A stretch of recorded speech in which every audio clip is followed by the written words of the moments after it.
Hi, this is Sarit Switzer, and welcome to the It Is Taught podcast, a podcast devoted to the teachings of Rabbi Shneur Zalman of Liadi as recorded in his most famous work, the Tanya. My hope for this show is to make these teachings accessible and relatable to the average person, regardless of prior Jewish education or affiliation. The episodes follow the prescribed daily study portions and are meant to serve as practical lessons in how to live your life as your true self and develop an authentic and powerful relationship with your Creator. I have personally experienced the effects the study of this work has had on me, and I'm excited to share what I can of this knowledge with you. So please join me on this journey of learning, self-growth, and connection with your source.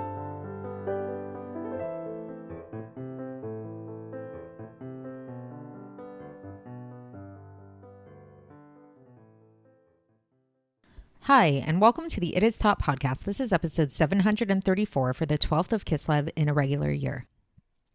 I remember being told a story quite a while ago that served to illustrate the proper, or at least the ideal relationship that a chassid should have with his or her rebbe, with his or her spiritual leader. And the way the story goes is that there are three different chassidim who go in to see the Rebbe for Yechidus, to have a private audience with the Rebbe. And each one of them, we can see from each one of them the various different spiritual levels that that one might have in terms of their relationship with the Rebbe. And as we'll see, these three men are all very good men. They're all very devout men. They're all very connected men and recognize the greatness of the Rebbe, but yet only one of them really gets it fully right. So the way that it goes is that the first chassid comes in and he has a private audience with the Rebbe, and the whole time he's just feeling so humiliated because he's like embarrassed. He can't stop thinking about what a lowly person he is and all of the sins that he's done in his lifetime and how, just impure and imperfect he is and everything like that. And he's embarrassed to see the Rebbe. And so he goes in to see the Rebbe, and the whole time he's so caught up in being so embarrassed, and he's so caught up in being so, just disturbed by his lacking and so inferior to the Rebbe that he actually doesn't hear a word that the Rebbe says. And he goes home and he leaves, and maybe that audience served to help him rectify his ways somewhat, but he actually didn't hear a word that the Rebbe said. So while maybe perhaps there's a slight merit in that, because maybe this experience will help him improve himself a little bit, it's not ideal, right? The second man goes in to meet with the Rebbe for Yechidus, and this time this man actually does not focus on himself, so he's a little bit less self-focused, and he focuses on the Rebbe, and he really, really is looking at the Rebbe the whole time, and he's just examining the Rebbe and basking in the glory of the Rebbe. He can't take his eyes off of the Rebbe, and he's just looking at the piercing eyes of the Rebbe, and the whole time he can't stop thinking about what a holy man this Rebbe is, and just the radiance of God that flows through the Rebbe. It's just an incredible experience to be in this room, to have the privilege of being in the same room as the Rebbe. And once again, he is so mesmerized by the Rebbe that he actually doesn't hear a word that the Rebbe says to him. And so he goes home and he leaves, and he maybe has a little bit of a spiritual uplift from the whole experience, but he doesn't actually do what the Rebbe says because he didn't hear what the Rebbe told him to do. So that's also not ideal. The third man walks into the Rebbe's room, looks right at the Rebbe, listens to what the Rebbe tells him, nods his head, walks out, and does what the Rebbe tells him to do. And while this third man, the story of the third man is less glorious, and it's not as exciting perhaps as the first two, it's actually ideal. And this is actually described as the ideal relationship a chassid should have with their Rebbe. Because while, yes, indeed, a Rebbe is a very spiritual being, and going to see a Rebbe can be a very spiritual and intense experience in that way, that's not the point. The point is that we have the Rebbe here to give us guidance, to give us practical guidance in how to live our lives, and to tell us what we need to do. The Rebbe often referred to his chassidim as soldiers, that just like soldiers, they do the command of their sergeant, let's say. That's the same idea, that the Rebbe is like the captain of the ship. He's running the army. Now, the reason why I bring this up and how it relates to today's Tanya is, as we'll see, there's a similar illustration that we can point to in the spiritual realms, lahavdil, in relation to God, where we see that the souls and the angels, while they might get into a state of being really mesmerized by godliness, and we've described this before, that they're in this state of like intellectual love and fear of God, nevertheless, by virtue of perhaps paradoxically, due to their spiritual enlightenment, so to speak, this spiritual enlightenment actually illustrates their separation from God, because there is a them that is feeling spiritually enlightened. There is an angel or a soul that's feeling love and that's feeling fear, which means that there's something separate from God. Versus true unity with God is less about emoting and like feeling very specific feelings about God, but it's rather just channeling godliness and bringing about godliness into the world. What this looks like, really, as we've been talking about, is performing God's mitzvahs, because this is ultimately God's will. So as much as God enjoys when we love him and when we appreciate him and when we respect him and fear him and all of those things, his ultimate true will is that we do his will, is that we perform his mitzvahs. And part of performing his mitzvahs is also learning his Torah, which contain his mitzvahs and which contain God's wisdom. So for context, we've been learning this essay 4, this very long essay 4 in Kuntres Acharon, in the last pamphlet of the Tanya. And it's been a very intricate ride, a very detailed and somewhat abstract and metaphysical ride. And today we're actually going to be concluding the essay. And the discussion that we've been getting into has been comparing and contrasting different forms of service of God, namely 3 main types of service of God. There's the service of God that involves our intention, cultivating different feelings like intellectual love and fear of God is kind of like the generalization for that. Then we have the type of relationship with God that we can cultivate through doing God's mitzvahs. And then we have a type of relationship with God that can be cultivated through learning Torah.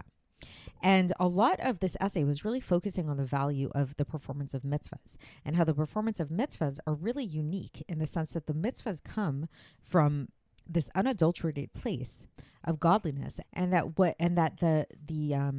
the sparks, the holy sparks that fell into physical objects through which we perform mitzvahs, these are sort of like these little hints of godliness, these little pieces of godliness that we can directly tap into when we perform mitzvahs down here, which is a much more direct way to connect with godliness than if we just use our own internally generated feelings of love and fear alone. And then we started extending this idea of performing mitzvahs into actually studying the laws. When we learn about the laws of the Torah, then this actually can also tap us into this level, because it's like learning about the laws is, first of all, it's a mitzvah in its own right to learn about these laws and to learn Torah. But not only that, when we learn about them, we're actually really attaching ourselves, or just attaching our brains to the brain which created these laws. And we spoke about how this applies not only to learning about practical mitzvahs that we most likely are going to do, like positive mitzvahs, but it can actually apply to learning about prohibitions, even very obscure prohibitions that most likely will not apply to our lives. So you can review the past few episodes to really get back into the details of all of that. But the main idea is that this Torah, especially the oral law that we've been talking about, the Mishnah and the Gemara, are really the source of the mitzvahs. So they too have this like very direct godly aspect to them, which is unadulterated and unfiltered, the way that our love and fear and the love and fear of the angels is a little bit more filtered. So now today, in conclusion to this section, the Alter Rebbe is going to bring a teaching from the Arizal and the Eitz Chaim that seems to throw a wrench into this whole argument. The basic argument being that that learning Torah is superior to our intention, to our internally generated love and fear of God. Because, and this is where we're getting into the text now, the Alter Rebbe cites the Eitz Chaim, which was written by the Arizal in the Shari Yechudim, and he talks about how different types of spiritual garments are created and what types of spiritual garments are created through different kinds of actions. So he says that kavana, like intention, our our internally generated intention, this causes a garment of which is referred to as a garment of a neshama, right? And neshama, if you recall, is the higher of the three levels. Neshama, ruach, and nefesh. Neshama is the highest one. But yet when we study Torah, by contrast, then the garments that is generated through that is a ruach type of garment. If we study Mishnah, to be more specific, then this creates a ruach de ruach type of garment, which is associated with the world of Yetzirah, because we know that the source of Mishnah is from the world of Yetzirah. And when we study Gemara, then we generate a garment of a ruach de neshama, which is associated with the world of Bria, because the source of the Gemara is in the world of Bria. So what's seemingly strange about this, basically, in light of everything that we've been learning, is what the Eitz Chaim seems to be implying here is that learning Torah creates a garment which is inferior, which is lower in level than the garment which we create through our intention, because the garment of the ruach is lower than the garment of the neshama, right? So the Alter Rebbe explains, he gives one explanation for this, and he says that the explanation for this is very simple. It's that this reference to the garments that is created through Torah, this is the Torah that a person studies in this world that rises up above. Meaning to say that it's like when we study Torah with our intellectual and limited minds, then yes, it's going to be a limited experience. And so thus the garment that we're going to create is only going to be a garment of a ruach. It's not going to be this garment of a neshama. But if we talk about the actual Gemara and the Mishnah itself, the actual Talmud itself, the oral law itself that came from Har Sinai, this is on the level of the neshama, which gives it the ability to rectify the level of ruach. And so to the Mishnah in the world of Yetzirah. Okay, so that's the simple kind of explanation that the Alter Rebbe gives, is that when the Eitz Chaim is referring to the fact that the Torah creates a garment of ruach and the Kavanah creates a garment of neshama, it's referring to the fact that, yes, when we study Torah with our like puny intellects, basically, then we're creating a garment of a ruach, but the source of the Torah, the Gemara and the Mishnah that we're learning itself, that comes from a place of neshama, which allows our ruach to become rectified. But then the Alter Rebbe brings a second reason why this could be, a second explanation for what's written in the Eitz Chaim. And he says that even if a person says, like, let's say a person says, no, it's actually, that's not true, and that we want to take the Eitz Chaim a little bit more literally and say that the oral law, which we received on Har Sinai, that meaning the Mishnah and the Gemara that we received, that they actually are sourced in the Ruach level of Bria and Yetzirah, then he says that we shouldn't think of this as like we've been associated this level of Ruach and the levels of the Bria and Yetzirah as being associated with created beings like the angels and the souls, right? So we've been talking about that in the past couple of episodes, that's the level of created beings versus Atzilus, which is the level of emanated beings. So he's going to show us that it's not that simple and that there's actually a way by which this space of Ruach and this space of Bria and Yetzirah can actually hold a space for more emanated kind of beings too, that are more bittul to God, that don't really have their own existence of their own. So to explain this, he starts talking about angels, and he says, like, if you look at angels throughout Torah, throughout the Bible, most often when we think of angels, then angels have different names, right? Like there's the angel Michael, the angel Gavriel, all kinds of different angels. They're referred by very specific names. But there are times in the Bible that angels are actually called by God's name, and they kind of sound like they're being synonymous with God. And we know that angels aren't God, right? They're different than God. But yet, so why is it that angels are sometimes called by God's name? So the reason why is because there are times when angels fulfill their mission so purely and so with such a sense of bittul and nullification that they actually channel God completely.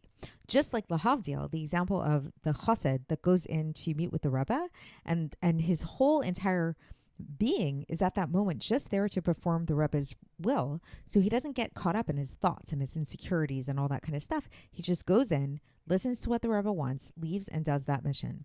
So too angels, that when they're on that level of total nullification to God, they just fulfill God's will in a fully channeled way, and thus they actually are referred to by the name of God. So they're like pure channels in that way, versus when we talk about angels in a more simple kind of way, like angels that do go by different names, then we know that we talk about angels and we say that angels actually all day long they're chanting kadosh kadosh kadosh Hashem tzvakot chole. So it's like they're saying holy holy holy is God. So this sounds like they're being very lofty, and they are, but the fact that they're saying holy holy holy kadosh kadosh kadosh, it actually is a declaration of their separateness from God, because we know first of all the on a simple level, it's like they're saying how holy God is, just like again lahavdil, the chassid who's saying how holy the Rebbe is.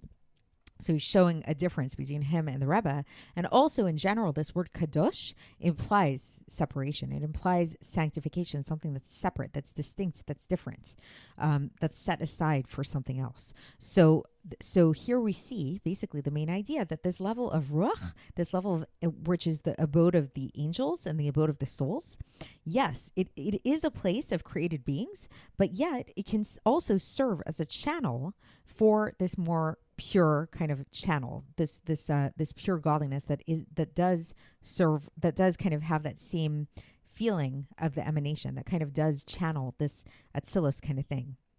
And this is exactly what happens when we're talking about the Talmud, when we're talking about the Gemara, or we're talking about the Mishnah.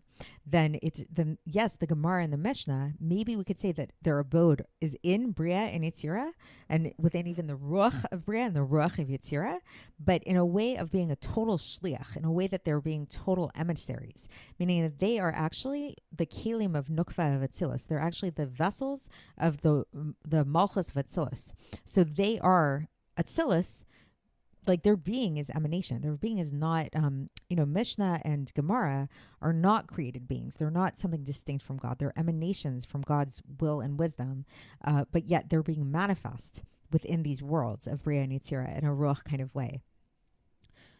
And to be more specific about how this is, then we know that the vessels, right, the vessels of Nukva of Atzilus, the vessels of Malchus of Atzilus, we've spoken about this before, that there are actually 3 different types of vessels. So just like if you think about a cup, there's like the outer layer of the cup, then there's like the cup itself, which we can think of as like the middle layer, and then there's the inside of the cup, the inner layer of the cup. So too, all of the vessels of Atzilus have these 3 levels to them. There's 3 layers. And so the Gemara is associated with the outer layer of these vessels. The Mishnah is associated with the middle layer of these vessels, but they're all coming from the vessels of Atzilus, and they are all coming from what's known as Yesod Abba, which is receiving from the Chochma Stima'at, the hidden Chochma of Arich Anpin, in which God himself is vested.